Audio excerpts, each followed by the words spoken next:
Friends, welcome to Q media Telugu.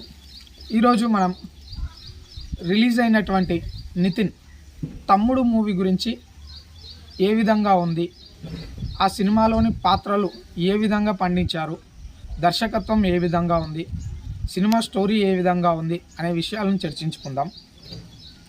ముందుగా కథ విషయానికి వచ్చినట్లయితే, జై అంటే మన నితిన్ పేరు. అందులో తను వరల్డ్ ఆర్చరీ అంటే విలువిద్యలో ఛాంపియన్ కావాలనుకుంటాడు. కానీ తన గురించి మాత్రం ఎప్పుడూ తన గాడి తప్పుతూ ఉంటుంది. తన గురి తప్పడానికి గల కారణాలు ఏమిటి, అసలు అతన్ని గతం తాలూకు జ్ఞాపకాలు ఏం వెంటాడుతున్నాయి, దీనితో తను ఎందుకు ఏకాగ్రతను కోల్పోతున్నాడు అనేది, గతంలో తన కుటుంబం అక్క స్నేహలత అంటే మనకు ఓల్డ్ హీరోయిన్ లయ గుర్తుంది కదండి, ఆమె విషయంలో జరిగినటువంటి ట్రాజెడీ ఏంటి అనేది